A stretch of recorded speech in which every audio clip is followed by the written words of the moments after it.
It is 4 in the morning on June 25th, 1950, a Sunday. Monsoon rain falls over the 38th parallel, the invisible line that cuts the Korean peninsula in half. On the northern side, 135,000 soldiers of the Korean People's Army, the KPA, organized into 10 infantry divisions and 1 armored brigade, cross the border in a coordinated attack along the entire length of the parallel.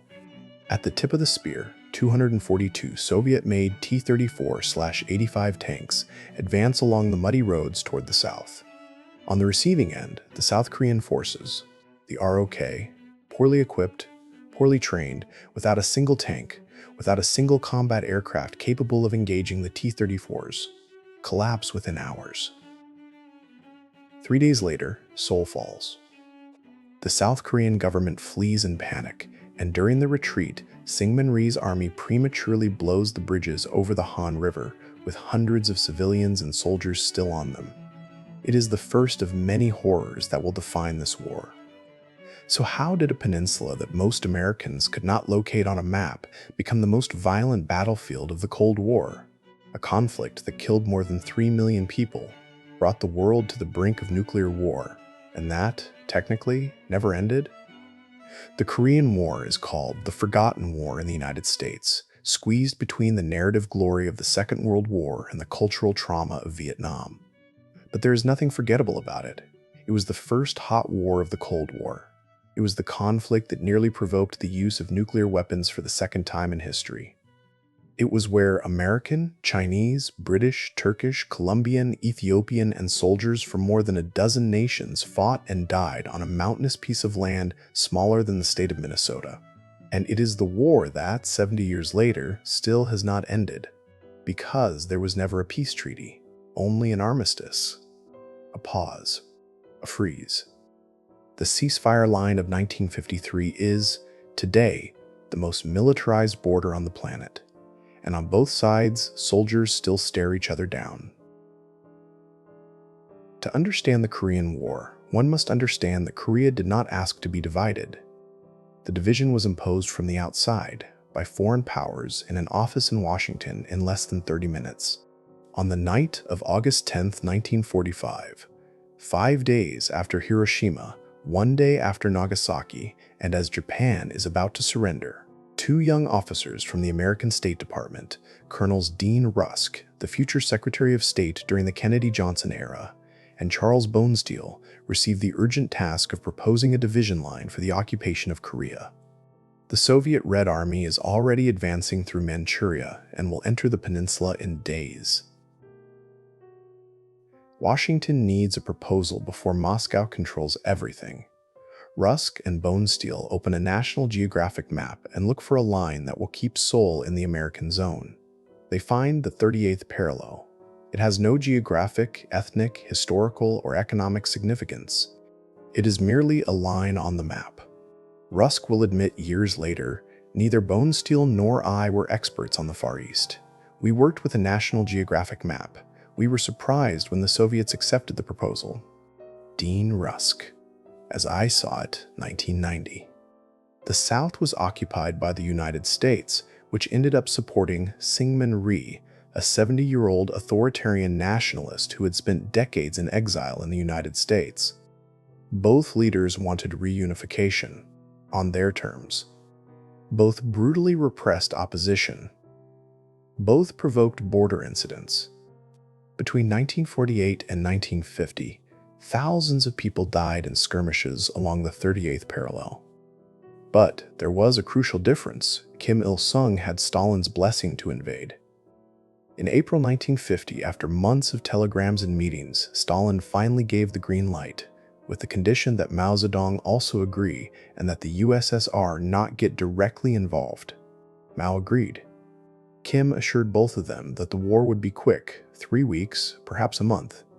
The South would collapse, the people would rise in favor of reunification, and the Americans would not have time to react. He was wrong about everything. The speed of the North Korean invasion is devastating. The KPA operates with Soviet doctrine, Soviet training, and Soviet equipment. Its soldiers include tens of thousands of Korean veterans who had fought in the Chinese Civil War alongside Mao, men with real combat experience. The T-34/85 tanks, which had destroyed the Wehrmacht on the Eastern Front of the Second World War, advanced through the South Korean interior virtually unopposed. The ROK Army possesses no anti-tank weapons capable of penetrating the T-34's armor. 2.36-inch bazookas, leftovers from the Second World War, bounce off the tank hulls like ping-pong balls. Washington reacts with speed, but with pathetic resources. President Truman, in a moment that defines the Cold War, decides to intervene. The United Nations Security Council, taking advantage of the USSR's absence, as it was boycotting the organization for not recognizing the seat of Communist China, authorizes the use of force. It is the first military action of the United Nations in history. But what force? The American Army of 1950 is a shadow of the Colossus of 1945. Demobilized after the Second World War, with brutal budget cuts, units at 60 to 70% of their authorized strength, equipment from the Second World War era without adequate maintenance, and occupation soldiers in Japan who spent more time in Tokyo nightclubs than on training grounds. The first American unit to enter combat is Task Force Smith, an improvised combat group of 540 men from the 1st Battalion, 21st Infantry Regiment, 24th Infantry Division. They land in Korea on July 1st and are positioned at Osan on the road between Suwon and Seoul to delay the North Korean advance. On July 5th, the North Korean armored column appears. There are 33 T-34 tanks followed by 5,000 infantry soldiers of the KPA's 4th Division. What happens in the following hours is a disaster. The 105mm howitzers of the American artillery, with an insufficient quantity of HEAT anti-tank ammunition, only 6 rounds per gun, fail to stop the tanks. The 2.36-inch bazookas are useless. The T-34s simply roll through the American positions as if they do not exist. The North Korean infantry flanks and envelops Task Force Smith. Lieutenant Colonel Charles Brad, Smith orders a withdrawal, which turns into a rout. Heavy equipment is abandoned. Wounded are left behind.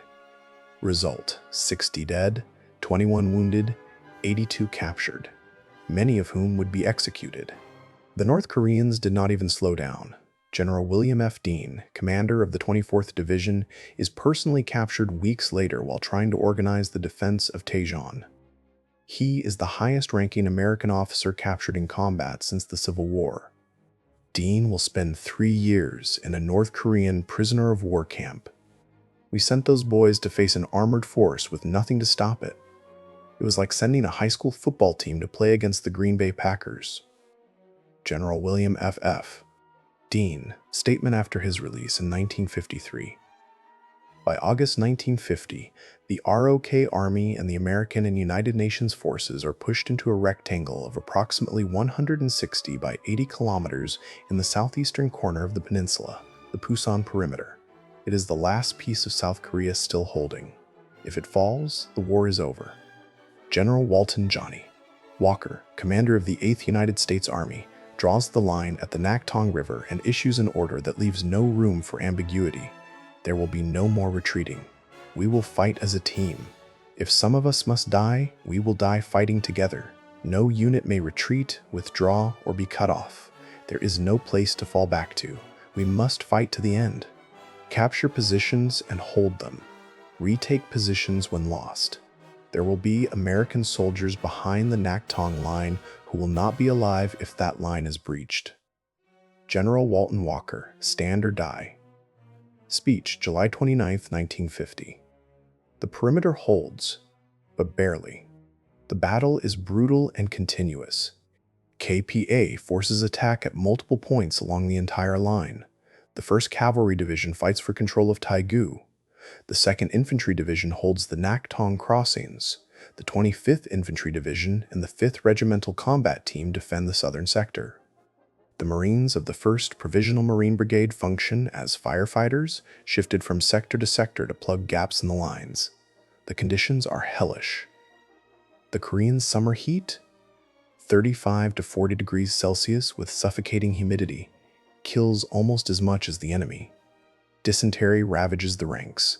Soldiers fight dehydrated, exhausted, counting their ammunition. The supply lines, however short they may be, are constantly attacked by North Korean guerrillas who infiltrate behind the lines. But two things save the perimeter. First, air power. The United States Air Force, the U.S., AF, and Navy aviation established total air superiority within days. F-80 Shooting Star and F-51 Mustang fighters, the same ones from the Second World War, re-engined, and B-29 Superfortress bombers attack the North Korean supply lines without rest, destroying bridges, depots, and vehicle columns. Every T-34 that leaves Seoul heading south is a target. Second, American logistics. Even with all the problems, the port of Pusan allows a constant flow of reinforcements and supplies that the North, with its lines stretched to the maximum and under aerial bombardment, cannot match. While Walker holds the line 1,000 kilometers away in Tokyo, an audacious plan is being prepared. General Douglas MacArthur is 70 years old, smokes a corncob pipe, wears Ray-Ban sunglasses, and is possibly the most monumental ego in the American Army, which is no small thing. He is also, at his best moments, a brilliant strategist, and Incheon is his finest moment. The idea is simple in concept and nearly suicidal in execution: an amphibious landing behind the North Korean lines at the port of Incheon on the west coast, less than 40 kilometers from Seoul. If it works, it cuts the KPA's supply lines, retakes the capital, and catches the North Korean army in a devastating encirclement. The problem is that Incheon is possibly the worst place in the world for an amphibious landing. The tides in the harbor are among the most extreme on the planet, a variation of up to 9.8 meters. At low tide, the harbor transforms into a vast mudflat stretching for kilometers, impossible to cross. The windows of sufficiently high tide for landing craft to pass last only 3 to 4 hours, twice a day. The approach channel is narrow and flanked by the fortress of Wolmi-do Island. If the North Koreans know what is coming, it is a massacre. The American commanders themselves, including the Chief of Naval Operations, Admiral Forrest Sherman, and the Commandant of the Marine Corps, General Lemuel Shepard, arrive in Tokyo and present a list of objections that reads like a death sentence for the plan. MacArthur listens to everything with theatrical patience and responds, "The objections you have listed are exactly the reasons why Incheon will work. The enemy does not believe we would try it. Surprise is the most important factor in war, and Incheon will be the greatest surprise of all." Douglas MacArthur, Planning Conference in Tokyo, August 23, 1950, as reported in The Forgotten War by Clay Blair. On September 15, 1950, at 6:33 in the morning, Operation Chromite begins. After a naval bombardment from ships including the cruiser USS Toledo and destroyers that silenced the Wolmi-do batteries, the 1st Marine Division and the 7th Infantry Division, a total of 75,000 men transported by 261 ships, carry out the landing. The 3rd Battalion of the 5th Marines takes Wolmi-do in 45 minutes. At the afternoon high tide, the bulk of the force lands on red and blue beaches. Resistance is light. Incheon is garrisoned by fewer than 2,000 North Korean soldiers, most of them second-line troops. The surprise is total. On September 28th, Seoul is retaken. Although the liberation costs house-to-house fighting that destroys much of the city and kills an unknown number of civilians. MacArthur insists on holding a ceremony at the national capital, where he returns the capital to Syngman-rhee. It is his moment of absolute triumph. Simultaneously, the 8th Army breaks out of the Pusan perimeter and advances northward. The KPA, caught between two forces, collapses. Within weeks, the army that had nearly conquered the entire peninsula is in flight. Tens of thousands of North Korean soldiers are captured. Thousands more abandon their uniforms, hide their weapons, and try to disappear among the civilian population. The war seems won. MacArthur is hailed as a genius. Truman is euphoric. Incheon creates a problem that should have been foreseeable, but that the euphoria of victory renders invisible. What now? The original United Nations mandate was to restore the border at the 38th parallel, to defend South Korea, not to conquer the North. But with the KPA destroyed and MacArthur clamoring for pursuit, The temptation to reunify the entire peninsula under a pro-Western government, of course, is irresistible. Truman authorizes the advance beyond the 38th parallel with a crucial caveat: do not approach the Chinese or Soviet border. MacArthur ignores the caution. On October 1st, South Korean troops cross the 38th parallel. On October 19th, the North Korean capital Pyongyang falls, the first and to this day only time a communist capital is taken by Western forces. MacArthur declares that the soldiers will be home by Christmas. China, meanwhile, signals ever more clearly that it will not tolerate hostile forces on its border. Zhou Enlai, the Chinese prime minister, summons Indian ambassador K.M. Panikkar and says bluntly, "If the Americans cross the 38th parallel, China will be forced to intervene. We will not stand idly by while American troops reach our border." Zhou Enlai, October 2, 1950, as reported by K.M. Panikkar in Two Chinas, Washington dismisses the warning. The CIA assesses that China is probably bluffing. MacArthur, at the famous Wake Island Conference with Truman on October 15th, assures the president that Chinese intervention is unlikely and that, if it happens, it will amount to no more than 50,000 to 60,000 men. American air power would destroy them. If the Chinese try to come down to Pyongyang, there will be the greatest slaughter in history. Douglas MacArthur, Wake Island Conference, October 15, 1950. While MacArthur dismisses the threat, 300,000 Chinese soldiers are already crossing the Yalu River. What happens in late October and November of 1950 is one of the greatest intelligence disasters in American military history. The Chinese People's Volunteers, the CPV, that is the official name, volunteers, to maintain the fiction that China is not formally at war, begin crossing the Yalu on October 19th.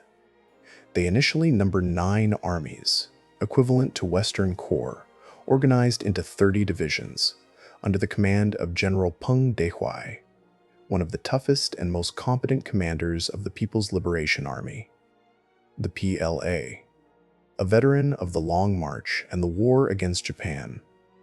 They move at night. They march without vehicles, without lights, without radio communication, all to avoid aerial detection. During the day, they hide in forests, villages, tunnels, and ravines. They carry their supplies on their backs or on horses and mules. Each soldier carries food for 5 days, usually cooked rice, cornmeal, and, when available, dried meat. When the food runs out, they eat what they find, or they do not eat. It is a primitive but effective logistical operation. American intelligence, dependent on aerial reconnaissance and communications intercepts, simply does not see them. When South Korean patrols begin capturing Chinese prisoners in late October, men who openly identify themselves as PLA soldiers, MacArthur's headquarters dismisses the reports as isolated incidents. On November 25th, MacArthur launches his final offensive home by Christmas and advance in 2 widely separated columns toward the Yalu. The 8th Army advances through the northwest. The 10th Corps, Marines, and Army advances through the northeast. Between them, approximately 130 kilometers of mountains without roads and without coverage, a monstrous gap that would be fatal in any war manual. That night, the CPV attacks. In the western sector, the Chinese attack strikes the 8th Army like an avalanche. The 13th Army Group of the CP-5, 18 divisions, more than 180,000 men, emerges from the mountains and descends upon the American and South Korean columns. The 2nd Infantry Division of the United States, positioned in the Changshan River Valley, is struck on its right flank when the ROK 2nd Corps, on its right, collapses completely under the Chinese attack. The retreat through the Kunuri Gauntlet on November 29th and 30th is one of the worst experiences in American military history.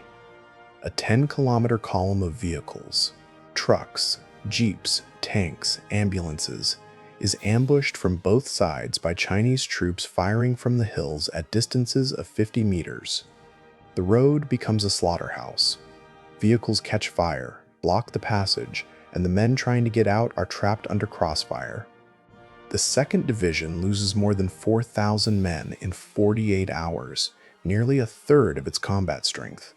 The entire 8th Army retreats below the 38th parallel. It is the longest retreat in the history of the United States Army, more than 300 kilometers. The Battle of the Chosin Reservoir, November 27th through December 13th, 1950. In the northeastern sector, the disaster assumes an epic dimension.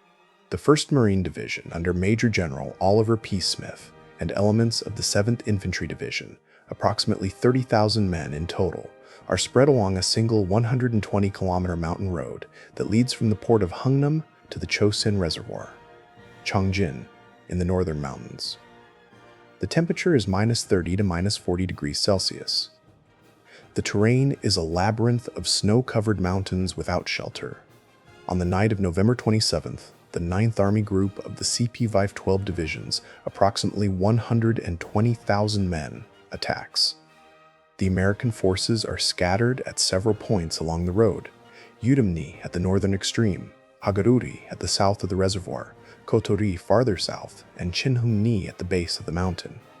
Each position is surrounded and attacked simultaneously.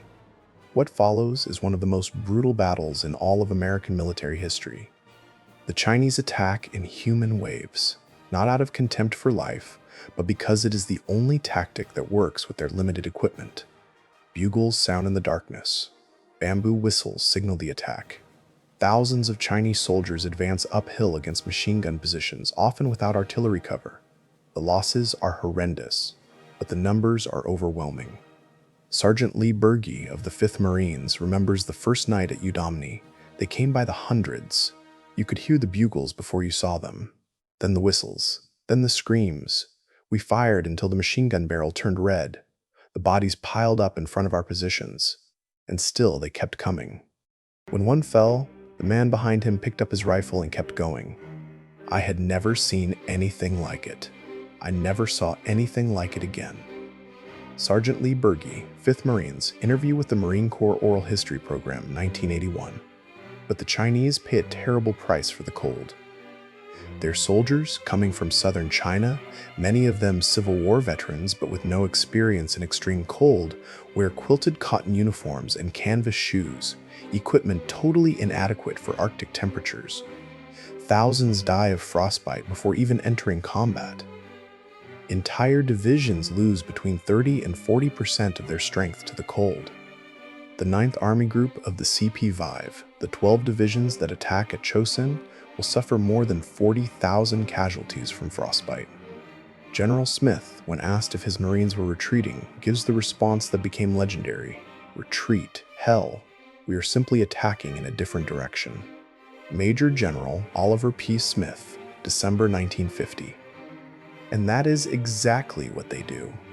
The retreat from Chosin, which the Marines insist on calling the advance to the sea, is a 13-day fighting withdrawal along 120 kilometers of mountain road, under constant attack from numerically superior forces in temperatures that freeze the morphine in its vials and jam the bolts of M1 Garand rifles. At Hagaruri, engineers from the Marine Corps and the Army build an improvised airstrip of 870 meters under enemy fire, allowing the aerial evacuation of 4,312 wounded and the arrival of 537 reinforcements. At Kotori, the Chinese destroy the bridge over the Funchilin Pass, a gorge where the road crosses a chasm over hydroelectric pipelines. Without the bridge, the column is trapped. The solution is extraordinary. 8 sections of M2 treadway bridge, each weighing more than 1 ton, are dropped by parachute from C-119, flying boxcar aircraft. The engineers assemble the bridge under fire and the column passes. On December 11th, the last Marines reach the port of Hungnam. The naval evacuation, the largest since Dunkirk, extracts 105,000 soldiers, 91,000 civilian refugees, 17,500 vehicles, and 350,000 tons of supplies. The last ship departs on December 24th. The port is demolished behind them. The costs: American and Allied forces at Chosin suffer 10,495 casualties, 1,029 dead, 4,894 wounded in combat, 4,572 casualties from severe cold, frostbite, and hypothermia. Chinese losses are estimated between 40,000 and 80,000 killed, wounded, and put out of action by frostbite. Some of the 12 divisions of the 9th Army Group ceased to exist as effective combat units. On December 23, 1950, General Walton Walker is killed in a jeep accident on an icy road north of Seoul. His replacement is Lieutenant General Matthew Bunker Ridgway, a paratrooper who had jumped into Normandy on D-Day and who will become, in the opinion of many military historians, the finest American field commander of the Cold War. Ridgway arrives in Korea and finds a defeated army. Morale is on the floor. Officers do not know where their units are. Soldiers abandon positions at the first sign of a Chinese attack. The expression, "bug out," to run away, is so common that it becomes a bitter joke. Ridgway changes everything, not with inspirational speeches, but with professional competence and physical presence. He visits each division personally, fires officers he considers incompetent, and imposes a simple question on every commander. What is your plan if you are attacked? And if your line is broken, where do you fall back to and where do you counterattack? Ridgway's strategy is pragmatic. Abandon the idea of liberating the North and focus on destroying the enemy army using what the Americans do best, coordinated firepower. He introduces the meat grinder tactic, strong defensive positions supported by massive artillery and air power, which allow the enemy to attack and be destroyed in prepared kill zones. When the enemy is exhausted, United Nations forces advance methodically, occupy favorable terrain, and repeat the process. The validation of Ridgway's doctrine comes in February 1951 at a small crossroads called Chipyeong-ni. The 23rd Infantry Regiment of the 2nd Division, reinforced by the French United Nations Battalion, the famous Bataillon de Corée, composed largely of veterans of the French Foreign Legion and the French Resistance, is surrounded by 5 Chinese divisions. There are approximately 5,000 defenders against 25,000 attackers. The regiment's commander, Colonel Paul Freeman, receives permission to hold the position instead of withdrawing, a decision that would have been unthinkable weeks before. The defenders form a circular perimeter of 1,600 meters in diameter and prepare. The Chinese attack in waves over 2 consecutive nights. The French battalion, positioned in the southwest sector, repels 6 assaults in hand-to-hand combat, bayonets, rifle butts, entrenching tools. Lieutenant Zhang Chun-san of the ROK soldiers attached to the 23rd organizes a countercharge with a handful of men that reestablishes a lost position in the northern sector. On the morning of February 15th, a relief column, the 5th Regimental Combat Team with M4A3E8 Sherman and M46 Patton tanks, breaks through the encirclement. The Chinese withdraw, leaving more than 5,000 dead and wounded around the perimeter. American and French losses are 52 dead, 259 wounded, and 42 missing. Chipyeong-ni proves that the Chinese can be defeated, and, more importantly, proves to the American soldiers that they can win. While Ridgway rebuilds the army in Korea, MacArthur in Tokyo becomes an ever larger problem. MacArthur wants to escalate the war. He wants to bomb Manchuria. He wants to use nuclear weapons, and does not hide it. He wants to bring in the Chinese nationalist forces of Chiang Kai-shek in Taiwan to open a second front against Mao. He wants, in practice, to turn the Korean War into the Third World War. Truman wants exactly the opposite, a limited war that does not provoke the USSR or China into a global escalation. The Joint Chiefs of Staff agree with Truman. Europe, the NATO allies, agrees with Truman. Europe, the NATO allies, agrees with Truman. MacArthur ignores all of them. In March 1951, when Truman is about to launch a diplomatic ceasefire initiative, MacArthur unilaterally publishes an ultimatum to China, threatening to expand the war, deliberately sabotaging presidential diplomacy. In April, a letter from MacArthur to the Republican leader in the House, Joseph Martin, criticizing Truman's limited war policy, is read on the floor of Congress. MacArthur writes, "There is no substitute for victory." On April 11, 1951, Truman fires MacArthur from command. The decision is constitutionally correct, but politically explosive. MacArthur returns to the United States as a hero, receives a parade of 7 million people in New York, and delivers a speech to Congress that ends with the phrase, Old soldiers never die, they just fade away. But Truman's decision to keep the war limited, to preserve the alliance with Europe, to avoid a nuclear escalation is, with the benefit of history, one of the most responsible decisions by any American president during the Cold War. From mid-1951 onward, the war transforms into something that resembles the First World War more than the Second. The lines stabilize around the 38th parallel, almost exactly where everything began. Two massive forces.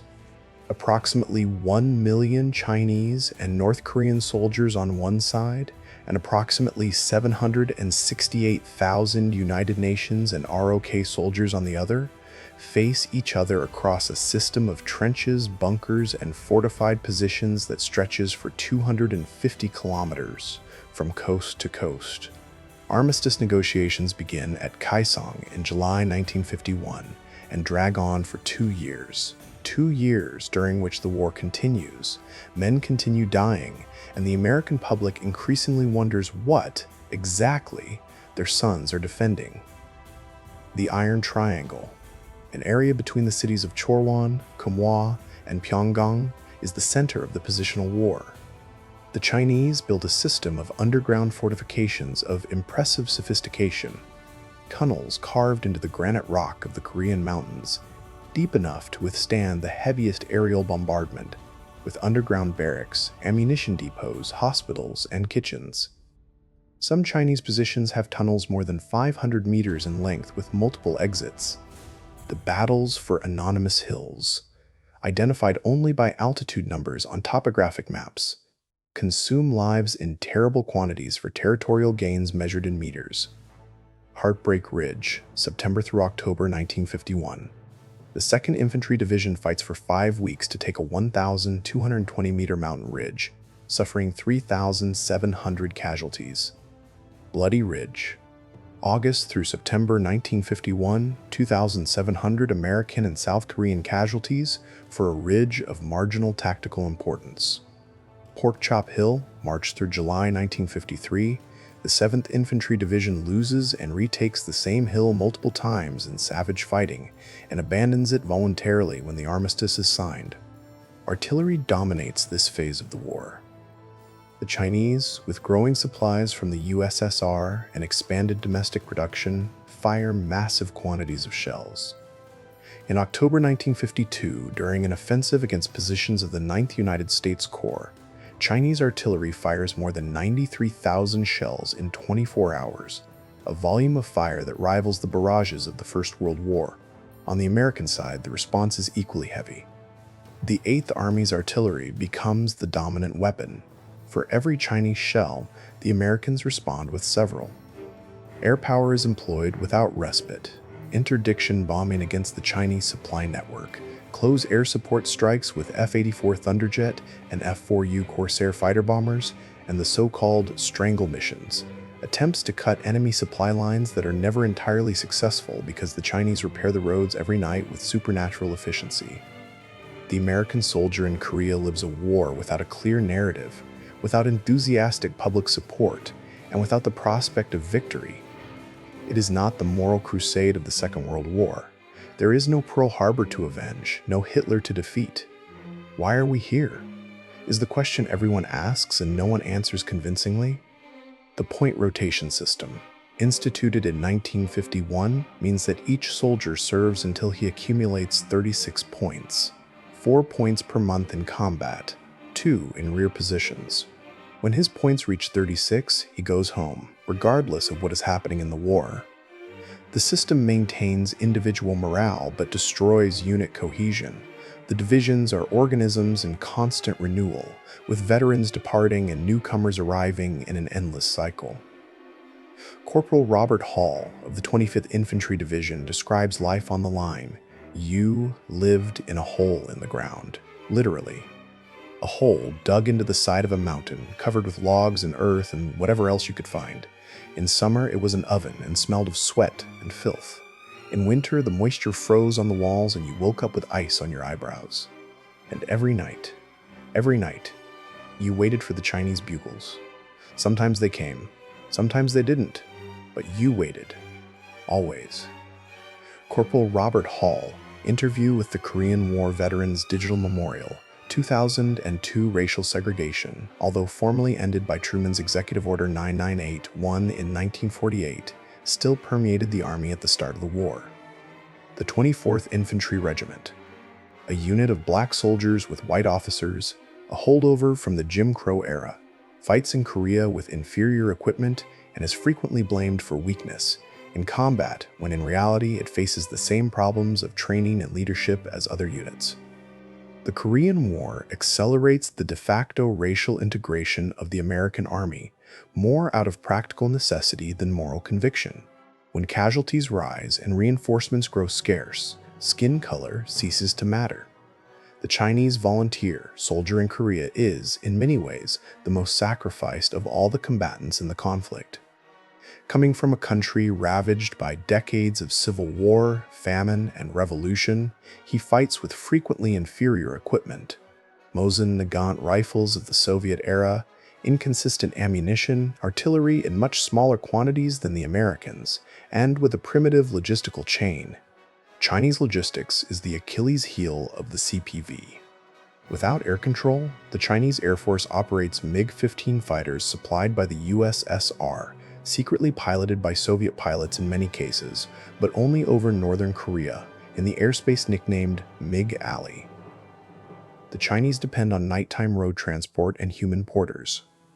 Every Chinese offensive has a limited duration determined by the amount of supplies the soldiers can carry, typically 5 to 7 days.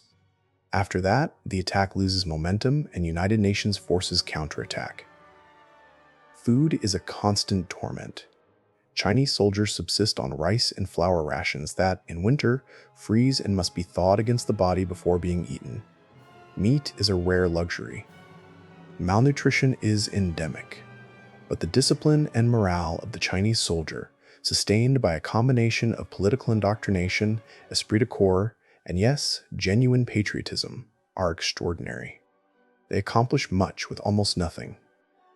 In the American narrative of the forgotten war, the most forgotten are the Koreans, on both sides. The Korean people suffer in ways that defy description. The entire peninsula becomes a battlefield, cities are destroyed and rebuilt and destroyed again. Seoul changes hands 4 times. Pyongyang is bombed so intensely that, according to United States Air Force estimates, no significant targets remain to destroy in the city from mid-1952 onward. The American aerial bombardment of North Korea is possibly the most intensive ever carried out against any nation. In total, the United States dropped 635,000 tons of bombs, including 32,557 tons of napalm. On Korea, more than the 503,000 tons dropped on Japan in the Second World War. General Curtis LeMay estimates that we destroyed approximately 20% of the population of North Korea, a statement that, whether true or hyperbolic, indicates the scale of the devastation. Civilians suffer massacres from all sides. North Korean soldiers execute tens of thousands of South Korean civilians during the initial occupation: civil servants, police officers, teachers, community leaders. The South Korean Army and Rhee's police massacre, suspects of communist sympathies in mass executions that are systematically covered up for decades. The Bodo League massacre, between June and September 1950, kills between 60,000 and 200,000 South Korean civilians in preventive executions ordered by the Rhee government. Political prisoners and leftist suspects shot and thrown into mass graves. A survivor of the Bodo League massacre, Kim Young-ok, testified before the South Korean Truth and Reconciliation Commission in 2008. "My husband was taken one night. They said it was for verification. I never saw him again. Weeks later, I found the ditch where the bodies were thrown. I recognized his clothes. There was no trial, no accusation. They simply took people and killed them." Millions of Koreans. Impossible to determine an exact number, but estimates speak of 3 to 5 million internally displaced, wander along the frozen roads, carrying what they can in bundles on their backs, trying to escape the fighting that moves up and down the peninsula like a bloody tide. The prisoner of war question becomes the main obstacle in the armistice negotiations and prolongs the war by more than a year. costing tens of thousands of additional lives. The problem is this: of the approximately 170,000 prisoners of war from the KPA and CPV captured by United Nations forces, tens of thousands refuse to be repatriated. Many North Korean soldiers are, in reality, South Korean civilians forcibly conscripted by the North during the invasion. Many Chinese soldiers are former nationalists of Chiang Kai-shek who prefer to go to Taiwan rather than return to Communist China. The American position, voluntary repatriation, is unacceptable to Beijing and Pyongyang, which demand the return of all prisoners. It is a matter of principle and propaganda.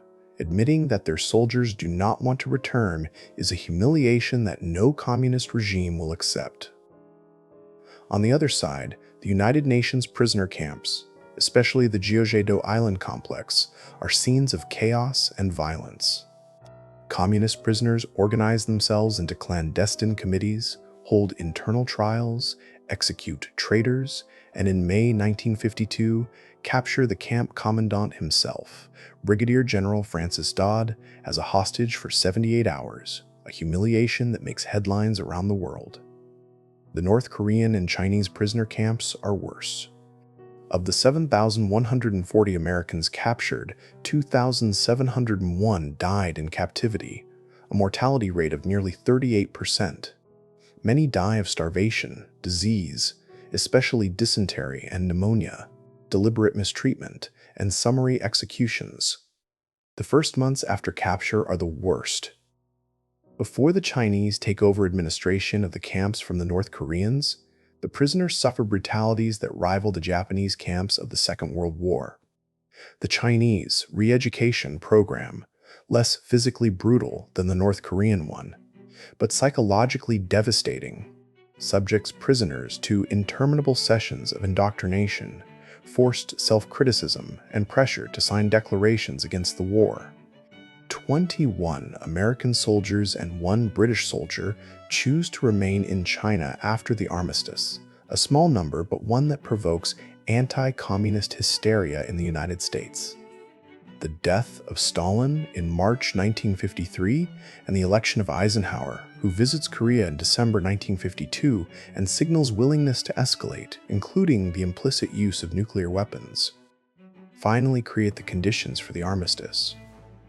But the final months of the war are among the bloodiest. Both sides fight ferociously to gain ground before the ceasefire freezes the positions. The battles for Outpost Harry, for Berlin and East Berlin, for Pork Chop Hill, and for the position known as The Hook, defended by British and Australian units, produce heavy casualties for insignificant territorial gains. The last major attack is Chinese.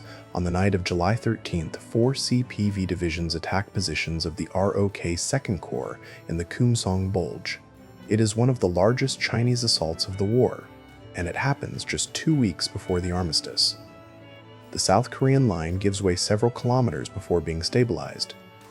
It is a final show of force, a reminder that China could continue fighting. On July 27, 1953, at 10 in the morning, Lieutenant General William Harrison for the United Nations and General Nam Il for North Korea and China signed the armistice agreement in the village of Panmunjom. Neither looks at the other. Neither shakes the other's hand. There are no speeches, no posed photographs. The document is signed in silence. Syngman Rhee refuses to sign. He never accepts the armistice. He wants to continue fighting until reunification. He is ignored. 12 hours after the signing, at 10 in the evening, the guns fall silent. The silence that settles over the peninsula is, for those who survived, almost unbearable. A soldier of the 15th Infantry Regiment, 3rd Division, remembers the moment. When the ceasefire went into effect, the silence was the strangest thing I had ever heard. 3 years of noise, artillery, gunfire, airplanes, explosions, and suddenly, nothing. Just the wind. Some guys cried. Others just stood there staring at nothing. Nobody celebrated. You don't celebrate a tie when your friends are dead. Anonymous soldier, 15th Infantry Regiment, 3rd Infantry Division, interview with the Korean War Project, 2003. The war was over. But peace had not begun. United States, 36,574 dead. including 33,686 killed in the theater of operations and 2,830 deaths outside the theater, 103,284 wounded, 7,140 captured, of whom 2,701 died in captivity, 8,177 missing. South Korea, the ROK, approximately 137,899 dead, 450,742 wounded, 32,838 missing, 24,495 captured. Other United Nations forces, 3,730 dead, including 1,109 British, 516 Turkish, 339 Australian, 312 Canadian, and contributions from 17 other countries.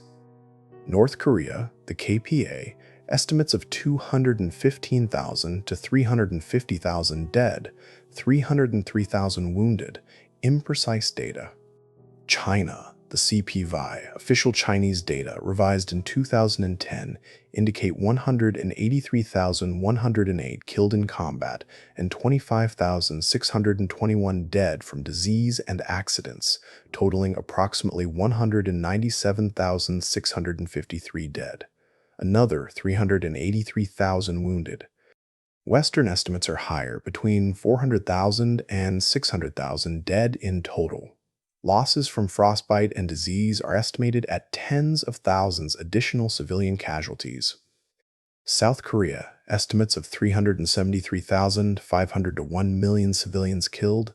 North Korea, estimates of 1 to 1.5 million civilians killed, including deaths from aerial bombardment, famine, and violence.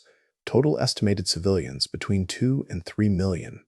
Refugees and displaced persons estimated between 3 and 5 million. Material destruction. Approximately 43% of South Korea's industrial installations and 80 to 85% of North Korea's industrial capacity were destroyed. Seoul changed hands 4 times and suffered extensive destruction. Pyongyang was classified as totally destroyed by USAF reports. 635,000 tons of bombs dropped by American aviation, more than the total in the Pacific during the Second World War. 32,557 tons of napalm used. Additional data. Repatriated prisoners. Of the 21,374 Chinese prisoners held by the United Nations, 14,704 refused repatriation and went to Taiwan. Of the 170,000 North Koreans captured, approximately 76,000 refused repatriation. 21 American soldiers and 1 British soldier chose to remain in China. The war cost the United States approximately $30 billion of the era, roughly $340 billion in today's adjusted values. The Korean War ended without a victor because neither side was willing to pay the price of a decisive victory, and that price was nuclear. First, the limits of limited war. The United States fought the Korean War under self-imposed restrictions that frustrated its military commanders but were rational from a global strategic standpoint. They did not bomb Manchuria. They did not blockade Chinese ports. They did not use nuclear weapons, although Truman publicly mentioned the possibility in November 1950, provoking panic among European allies and an emergency trip by British Prime Minister Clement Attlee to Washington. The reason was simple. A total war against China risked bringing the USSR into the conflict, and the USSR had possessed the atomic bomb since 1949. Escalation could end in nuclear apocalypse. Korea was not worth the risk. Second, China could not be defeated on Korean soil. Even without escalating to Manchuria, the reality on the ground was that United Nations forces faced a Chinese army that, although technologically inferior, was numerically vast and operated from an inviolable sanctuary north of the Yalu. Every Chinese division destroyed could be replaced by another. Mao's China had a population of 550 million people and a regime willing to absorb colossal losses. Defeating China in Korea was like trying to empty the ocean with a bucket. Third, neither side could achieve a decisive breakthrough. After Ridgway stabilized the lines in 1951, the war reached a stable equilibrium. United Nations forces had firepower superiority but lacked sufficient troops for a large-scale offensive northward. The Chinese and North Koreans had numerical superiority but lacked the firepower and logistics to break through United Nations lines. The result was stalemate. And in a stalemate, the party that wants to change reality must pay more than the party that wants to maintain it. Fourth, American public opinion grew weary. When Eisenhower runs in 1952, the war is deeply unpopular. I shall go to Korea. Eisenhower's promise to resolve the problem personally is an important factor in his electoral victory. The American public is not willing to accept more years of war and more thousands of dead for a draw in a distant country. The domestic pressure for peace is real and growing. In July 1950, soldiers of the 7th Cavalry of the United States opened fire on Korean civilian refugees beneath the railroad bridge at No-Gun-ri, killing a number of civilians that is still disputed. Estimates range from 163, according to the Pentagon investigation of 2001, to 400, according to Korean survivors. The United States Army acknowledged the incident in 2001 but classified it as a tragic consequence of the fear of enemy infiltration among refugees and not as a deliberate act. Korean survivors and many historians contest this interpretation, pointing to documented orders from American units to fire on any group of civilians approaching the positions. No-Gun-ri is only the most documented case. South Korean historians estimate that similar incidents occurred hundreds of times during the war.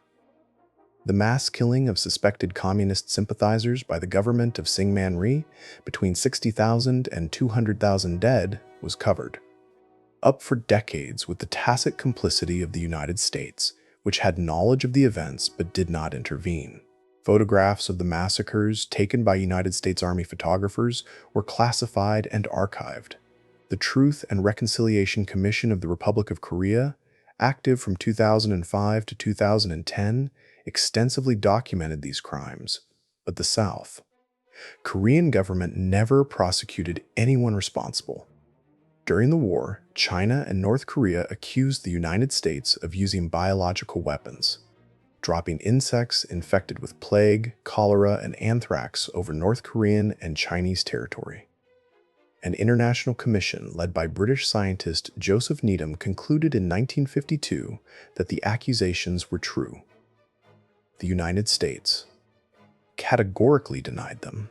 Western historians, especially Milton Lightenberg of the University of Maryland, argue convincingly that the accusations were fabricated as propaganda, basing their case on declassified Soviet documents showing that the campaign was orchestrated by Moscow.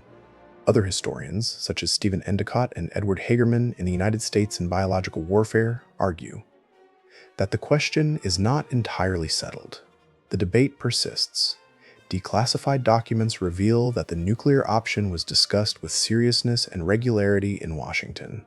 MacArthur formally requested authorization to use between 30 and 50 nuclear weapons against targets in Manchuria and North Korea. Mark IV nuclear bombs were transferred to bases in the region, although without the fissile material cores, which remained in the United States.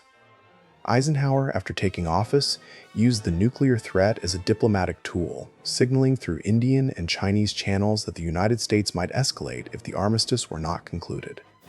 The extent to which this threat influenced the Chinese and North Korean decision to accept the armistice is debated. Korea is frequently called the Forgotten War in the United States. Historians point to several reasons. The war did not have a narrative of victory like the Second World War. It did not produce the cultural trauma of Vietnam. It was fought during a period when television did not yet dominate news coverage, and its outcome, a draw, lends itself neither to celebration nor to catharsis. Korean War. Veterans frequently report that, upon returning, nobody asked about their experience. There were no parades, there were no Hollywood films, until decades later. The war simply vanished from collective memory. The most enduring consequence of the war is the division itself. 70 years after the armistice, the demilitarized zone. The DMZ, a strip of land 250 kilometers. A strip of land 250 kilometers long and 4 kilometers wide, remains the most militarized border in the world. The world, a hereditary totalitarian dictatorship from Kim Il-sung to Kim Jong-il to Kim Jong-il to Kim Jong-un, with nuclear weapons and intercontinental ballistic missiles, but with a population that suffers from chronic malnutrition. South Korea followed the opposite path, from a military dictatorship in the 1960s and 1970s to a vibrant democracy and the 12th largest economy in the world. The contrast between the two Koreas, literally visible from space by the difference in nighttime illumination, is perhaps the most compelling demonstration in modern history of the impact of political systems on human life. Families separated by the war, estimated at 10 million people, have in their vast majority never been reunited. The family reunion programs, held sporadically since 2000, have permitted brief meetings for only a few hundred families. The majority of those separated died without seeing their relatives again. The Korean War established precedents that shaped American policy for generations. It consolidated the permanent military presence of the United States in East Asia. It tripled the American defense budget from $13.7 billion in 1950 to $52.8 billion in 1953, and that militarization was never reversed. The Cold War found its economic rhythm. NATO, which until then was more idea than reality, was transformed into a genuine military alliance with integrated troops and command. Korea convinced Europe that the communist threat was real and immediate. But Korea also created the model of the American limited war, a model that would be repeated with even worse results in Vietnam. The intervention in Korea, despite the enormous cost in lives, transformed Mao's China into a respected military power. Having fought against the United States and not having lost, gave the new People's Republic a credibility and a self-confidence that shaped its foreign policy. For decades, Peng Dehuai, the hero of Chosin, would later be persecuted and killed during the Cultural Revolution.